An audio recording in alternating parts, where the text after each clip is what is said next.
E te ui tēnā kou takatua, ko te Ururoa Flavell tōku ingoa, no roto i a te Arawa, engari he pānganora ki roto o te Taitokerau. Anō i te mihi ki a koutou, ko are taringa mai ki tēnei o ngā kaupapa. He mamba pārema tau no te pāti Maori, anei, kai runga i te kākahu nei. Ka mutu nā runga i te tono ko tāmai ki te kōrero mo te tauranga e hare ake nei. Te tuarima, au pauti te rangi o tēnei tau. E hoa mā katahi te kaupapa nui ko tēnei. Ko te kaute i a koe, i a hau, i ngā whānau o te rohe o te motu. Hea te take o tēnā tauranga, e hia ki nei nā pāinga, whare kore ko kōrero he uetahi. Engari ko tāku, he aro nui ki te āhuatango tēnei mea o te whare pāremata. Tuatahi, he paitonu te ki atu. Ko tēnei tauranga, he paitonu ki a koe, ki a hau hoki, kia mōhio mai ai, ko wai a Nāpohi, ko wai a te Arawa, ko wai te Aupauri, ko wai a Ngāti Rangi Wewahi, ko wai a Ngāti Tū Wharetoa, a wai ake, a wai ake, a wai ake. He hai, te matu mōhio ai, rātau, tuatahi, he pānga nora, horoto i tēnā hapu, tēnā iwi, kārua te rape he pānga nora, kei reira, mō etahi mea pēnei te karahiki. Engari ko kōrero he ke e rā e etahi atu. O etahi, o tātou kareti tino mōhio, mō tēnei mea o te whare pāremata, engari tōna aronga nui ki ngā tūru Māori e whitu i tēnei wā. E te iwi Māori, toko whitu ngā tūru ko whakatahangia mo te ao Māori i ro te whare pāremata o ngā kotahi rau rua te kau. Hea e te take i whiwhi a tātou ngā tūru e whitu, akāti, nā runga i ngā mahi a te whare pāremata i whakaturehia kia pēra rawa te āhua. Ka puta nā tūru toko whitu nei, nā runga i te toko maha o ngā Māori, ka rehitatia tuatahi i te tauranga e kōrero hiake nei, kātahi, ka arua ko te honga ka rehita i runga i te rārangi Māori, rānei i runga i te rārangi Pākehā rānei. No ira, he kaupapa nui, tēnā, me whakaro ake koutou, ka tō te ao Māori, mena ka tatau, ka ki atu ki te āhuatanga o te tauranga tuatahi ki te ki atu, ai he Māori a hau, a rāno na kau. Mena ka huri katoa mai ngā Māori, ki runga i te rārangi Māori, te rape ka eke ki te tekau mā rua, tekau mā whā ngā tūru i rote te whare pāremata. Orongo mai koutou. Pai ake te tekau mā toru, tekau mā whā rānei, ki te toko whitu e noho nei rote te whare pāremata i tēnei wā. Mā reira pēr, ka noho koe, ka noho tāua, ka noho tāpau, me ki tētahi rōpū.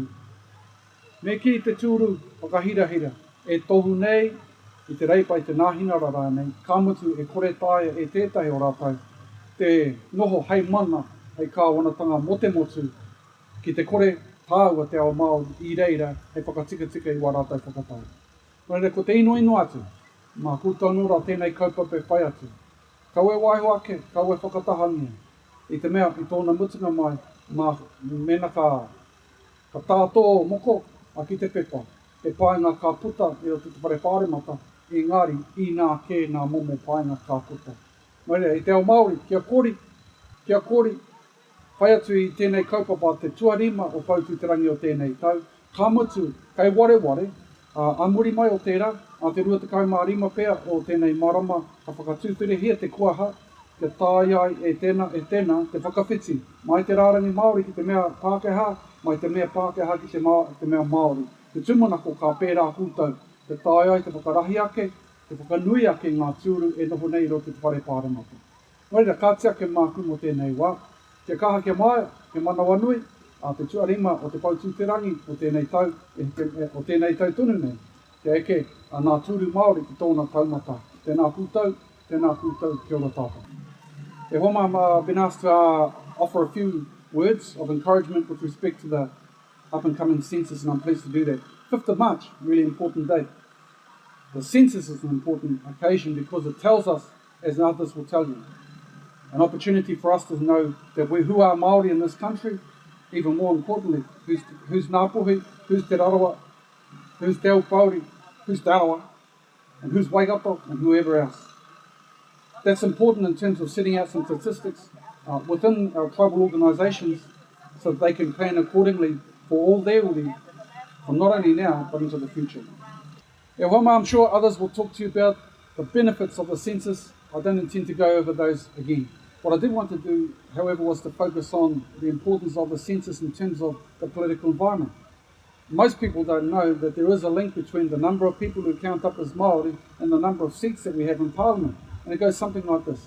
At this point in time, there are 7 seats that have been set aside for our people in a Parliament of 120. 7. There's a background to that. The 7, it comes about on the number of people who register on the Maori roll.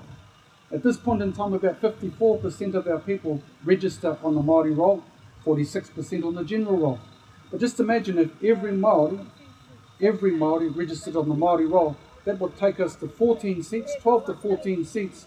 And the theory would be that if all of our people did come to the Maori roll, 14 seats, no government would be able to govern without us, on the belief that at least that one party was capturing all those 14 seats. Why?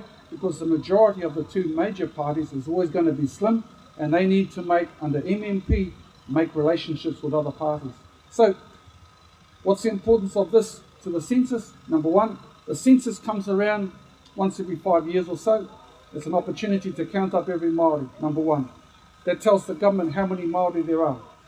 But about March, for a 4-month opportunity only, 4 months only, you and I have the opportunity to be either on the Maori roll, switch rather from the Maori roll to the general roll, or general roll to the Maori roll. If you don't take that opportunity in 4 months, you must stay on that roll. You cannot change. So after every 4 years, that option comes around, but you may be stuck on the option that you take for maybe 2 elections, possibly 3. So there is a clear link there. 1, get registered in terms of the census. Make sure that you take the opportunity to register so we know how many Maori are there. That determines where all the boundaries are for electorates, number 1. Number 2, it may well determine the number of seats that we have in Parliament. There's a clear link there, and it's an opportunity for you to promote that cause. 2 things. Number 1, please make sure to register on the night of the census. And number 2, take the opportunity to switch, if you believe so, from the general roll to the Maori roll, and I hope you do that, or the Maori roll to the general roll. That's your option. That follows up in about 2 or 3 months, and it lasts for only 4 months. Take the opportunity, because if you don't, it's gone. And you'll have to wait again for the next census before you take that opportunity. So ko tāku noa ke he tautoke ngā kōrero katoa, e pāna ki tēnei kaupapa. The 5th of March is an important day. Take the opportunity. Don't waste it. Kia kaha mai.